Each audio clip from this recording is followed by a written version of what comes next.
Welcome back to the Deep Dive. Today, we're going to explore some practical ways to reconnect with yourself in this crazy, always-on world, Yeah. and the source material we've got for you. It's not just your average self-help pep talk. Yeah, it really isn't. This one goes deep, exploring everything from mindfulness and spirituality to the often overlooked wisdom of our own bodies. You're right, it's surprisingly comprehensive.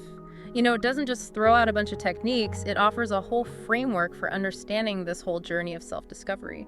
It definitely seems like it could be a real game changer for our listener. Oh, absolutely.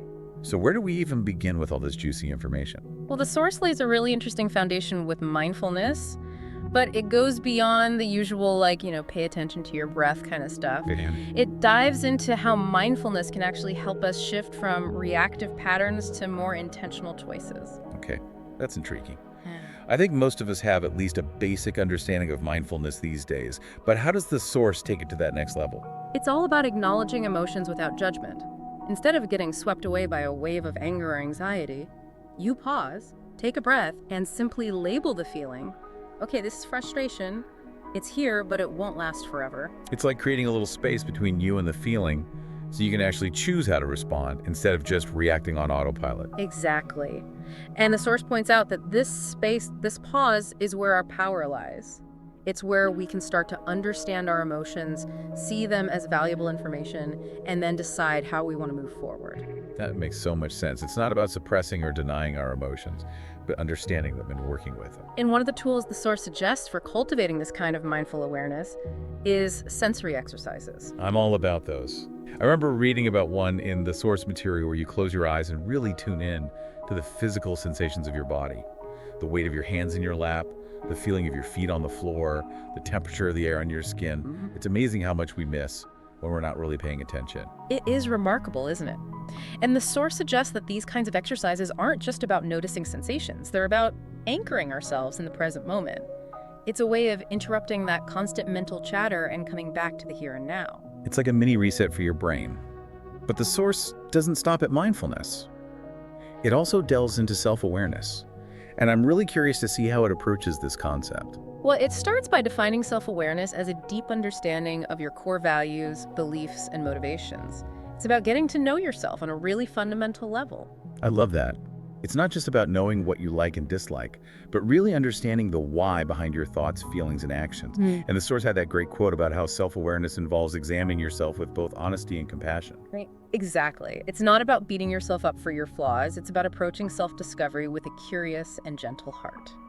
And speaking of tools for self-discovery, the source really emphasizes journaling as a powerful practice. What I found interesting is that the source doesn't advocate for any one right way to journal. It suggests several techniques like stream of consciousness, writing gratitude lists, or even just jotting down your dreams. So it's all about finding what resonates with you and using journaling as a way to explore your inner landscape. Precisely.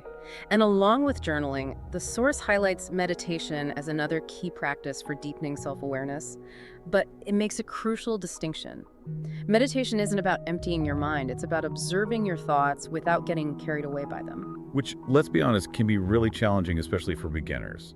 But I do remember the source mentioning guided meditations as a helpful starting point. Yes, it emphasizes that there are so many resources available these days, from apps to online courses to local meditation groups. So it's really about finding what works for you and creating a practice that feels supportive and accessible. Absolutely. And both journaling and meditation ultimately serve the same purpose. They create space for you to connect with your inner world, to understand your thoughts and feelings, and to gain a deeper sense of who you truly are. So now that we've laid the groundwork with mindfulness and self-awareness, where does the source take us next? This is where it gets really interesting. The source starts to explore the role of spirituality and self-discovery, and I think this is something that a lot of people might be curious about. I know I am. But spirituality can sometimes feel a bit vague or intimidating. Yeah. How does the source approach this topic? It does so in a very grounded and practical way. It acknowledges that spirituality is a deeply personal experience, and there's no one-size-fits-all definition. But it offers a really beautiful framework suggesting that spirituality is essentially about connecting to something larger than yourself. So it's not necessarily about religion or dogma, but rather a sense of belonging and interconnectedness. Exactly. And the source points out that this connection can be found in many different ways.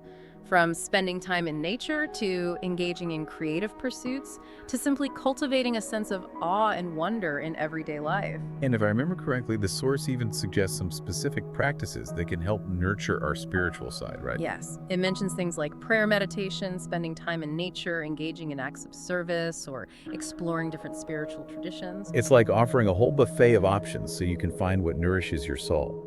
And speaking of nourishment, the source doesn't just focus on the mind and spirit, it also emphasizes the importance of reconnecting with our bodies. What's fascinating here is that the source frames the body as a source of wisdom, not just something to be exercised or controlled.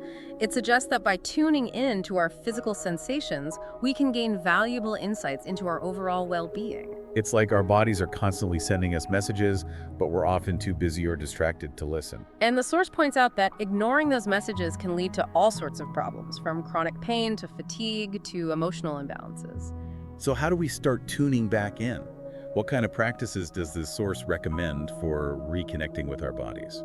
It suggests a variety of approaches, from gentle movement practices like yoga or tai chi to more expressive forms of movement like dancing or exploring new physical activities. I remember reading about the idea of finding joyful movement in the source material, which really resonated with me. It's not about forcing yourself to do a workout you hate, but finding activities that make you feel good in your body.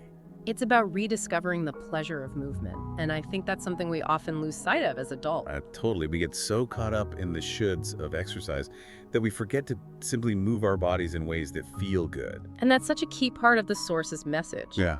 Getting in touch with yourself isn't about following a rigid set of rules. It's about finding what works for you and creating a life that feels aligned and authentic. It's a journey of self-discovery and exploration, and it sounds like we've only just scratched the surface. We've got so much more to unpack, so stay tuned because we'll be right back with more from this deep dive into getting in touch with yourself. Welcome back. Before we go too much further, I want to come back to something we mentioned earlier. Okay. This whole idea of joyful movement. It's not just about physical health, it's about reconnecting with that sense of playfulness and freedom we often lose as we get older. I love that idea. It reminds me of a section in the source material where it talks about how kids are naturally in tune with their bodies. They move effortlessly, they dance without self-consciousness, they're constantly exploring their physical capabilities. It's like somewhere along the way we lose that innate sense of joy in movement. It's true, isn't it? We start to think of exercise as a chore, something we have to do rather than something we genuinely enjoy. And I think that shift in mindset can make a huge difference in how we experience movement. Absolutely. The source even suggests that finding joyful movement might not look like traditional exercise at all. It could be dancing in your living room, taking a nature walk, or even just stretching and moving your body in ways that feel good. Exactly. It's about tuning in to what your body needs and wants, not forcing it into some rigid routine. And I think that approach ties in beautifully with the source's emphasis on self-compassion. It's all connected, isn't it? Mm-hmm. Mindfulness, self-awareness, spirituality, reconnecting with our bodies. These aren't separate practices. They're all interwoven aspects of the same journey. And speaking of the journey, the source offers some really valuable insights into how to navigate the inevitable ups and downs of self-discovery. It reminds us that this isn't about achieving some kind of perfect state. It's about showing up with curiosity and kindness every step of the way. I love that. It's so easy to get caught up in the idea that we need to have it all figured out, that there's some ideal version of ourselves we need to strive for. But the source emphasizes that growth is a process, and it's going to be messy and imperfect. And it's going to involve facing those parts of ourselves that we might not like so much. The source acknowledges that resistance is a natural part of this process, and that's okay. It's actually a sign that you're digging deeper and challenging old patterns. It's like that saying, the only way out is through. And I think this source offers some really helpful tools for navigating those challenging moments, especially when it comes to setting boundaries. You're right. The source really emphasizes the importance of boundaries as a form of self-care. It's about recognizing that you have a right to protect your time, energy, and emotional well-being. And that it's okay to say no to things that don't align with your values or priorities. Exactly. And the source points out that setting boundaries isn't just about saying no to other people, it's also about setting limits with yourself. So that could look like limiting your screen time, prioritizing sleep, or simply taking breaks when you need them. And the source reminds us that setting boundaries is a skill that takes practice. It might feel uncomfortable at first, but it gets easier over time. And the benefits are immense. When you have strong boundaries, you create more space for the things that truly matter to you. You're protecting your energy and allowing yourself to show up as your best self. And along with setting boundaries, the Source highlights the importance of surrounding yourself with supportive people and environments. That makes such a difference. It's like that saying, you're the average of the 5 people you spend the most time with. It's true. The people we surround ourselves with have a huge impact on our energy, our outlook, and ultimately our growth. And the Source isn't just talking about friends and family. It also emphasizes the importance of creating a physical environment that supports your well-being. That could look like decluttering your home, creating a cozy meditation space, or simply spending more time in nature. It's about intentionally designing your surroundings to support your inner work. And I think that brings us to a really crucial point from the source material, the importance of solitude. That's a big one, especially in our hyper-connected world. The Source challenges the idea that solitude is something to be feared or avoided. Instead, it frames solitude as an essential ingredient for self-discovery. I think a lot of people struggle with that. We're so used to constant stimulation and connection that the idea of being alone with our thoughts can feel really daunting. The Source acknowledges that it can be challenging, but it emphasizes the rewards of solitude, the space for introspection, the opportunity to process emotions, and the chance to connect with your inner wisdom.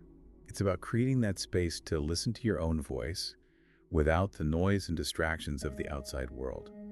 And I think that's a beautiful segue into the next section of the source material, where it delves into the role of intuition in self-discovery. That's a powerful concept. The Source suggests that we all have an inner knowing, a gut feeling that can guide us toward our truth and purpose.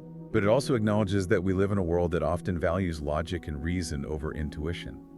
So learning to trust that inner voice can be a process. Absolutely. The Source compares intuition to a muscle that needs to be exercised and strengthened. And it offers some practical ways to do that, from paying attention to your dreams and synchronicities to simply practicing making decisions from a place of gut feeling rather than overthinking. I love that analogy of intuition as a muscle. Yeah. It reminds us that it's a skill we can develop, not something we're either born with or without. And the Source emphasizes that learning to trust your intuition is an ongoing process. There will be times when you doubt yourself, when you second-guess your gut feeling. But the key is to keep practicing, to keep paying attention to those subtle whispers of inner wisdom, and to trust that you're being guided toward your highest good. It's about cultivating that deep inner knowing that you're on the right path, even when things feel uncertain or challenging. Yeah. And I think that brings us to a really powerful point from the source material, the idea that getting in touch with yourself is not just about personal growth, it's about contributing to something larger than yourself. You're right, the Source connects self-discovery to a sense of purpose and service. It suggests that as we gain a deeper understanding of ourselves, we also become more aware of our unique gifts and how we can use them to make a positive impact on the world. It's like that saying, the world needs what you have to offer. And I think the Source really encourages us to step into that role, to share our gifts, to use our voices, and to contribute to the collective good. It's about recognizing that our individual journeys of self-discovery are interconnected, and that when we support each other's growth, we create a ripple effect that can transform the world around us. It's a beautiful vision, and I think it speaks to the heart of what this deep dive is all about, the transformative power of getting in touch with ourselves and the ripple effects that can have on our lives and the world. It's a journey worth taking, and we're excited to continue exploring it with you in the final part of this deep dive. Welcome back. As we wrap up this deep dive, I'm struck by how the source material doesn't just give us a checklist of things to do to, find ourselves. It's more about an ongoing process, a way of being in the world. Yeah, I completely agree. One of the things that really stood out to me was the emphasis on the cyclical nature of self-discovery. It's not a linear path, but rather a spiral where we revisit familiar themes at different levels of understanding throughout our lives. That makes so much sense. Like each time we circle back to these core concepts, mindfulness, self-awareness, connection, we gain a deeper understanding of what they mean for us in that particular moment. Yeah, it's like peeling back layers of an onion, revealing new insights and perspectives with each revolution. And this brings me to another key takeaway from the source, this idea that self-discovery is not a solo endeavor. It's something we do in relationship with others and with the world around us. I love that. The Source talks about the importance of finding mentors, guides, and communities that can support us on our journey. And it also highlights the idea of service, that as we connect more deeply with ourselves, we naturally want to share our gifts and contribute to something larger than ourselves. It's like that ripple effect we talked about earlier. Ah. Self-discovery isn't just about personal growth, it's about creating positive change in the world. And I think that brings us to a really beautiful point that the Source makes near the end the idea of embracing imperfection. Yes, this really resonated with me. The Source reminds us that there's no such thing as a perfect journey of self-discovery. There will be times when we stumble, when we get lost, when we feel discouraged. And those moments are actually crucial parts of the process. They teach us resilience, compassion, and the importance of getting back up and trying again. It's about letting go of the need to have it all figured out and embracing the messiness of growth. And I think that ties in beautifully with the Source's final message, the importance of trusting the process. Such wise words. Yeah. The Source encourages us to surrender to the journey, to trust that we're exactly where we need to be, and to believe that every step, no matter how small, is leading us toward our highest good. It's about letting go of control, embracing the unknown, and having faith that we're being guided toward our most authentic selves. So for our listener who's ready to embark on this journey of self-discovery, or maybe already on the path and feeling a little lost or discouraged, what would you say is the most important thing to remember? I would say remember that you are not alone. There are countless resources, communities, and individuals who are ready to support you on this journey. Reach out, ask for help, and trust that you have everything you need within you to navigate the twists and turns along the way. Beautifully said. And as we wrap up this deep dive into getting in touch with yourself, we want to leave you with a final thought from the source material. The journey of self-discovery is a lifelong adventure. Embrace the process, be kind to yourself, and remember that every step you take brings you closer to your most authentic and radiant self. And until next time, keep exploring, keep questioning, and keep diving deep into the mysteries of your own being. Thanks for joining us. We'll be back soon with another deep dive, ready to uncover more fascinating insights and equip you with knowledge that matters. Until then, stay curious.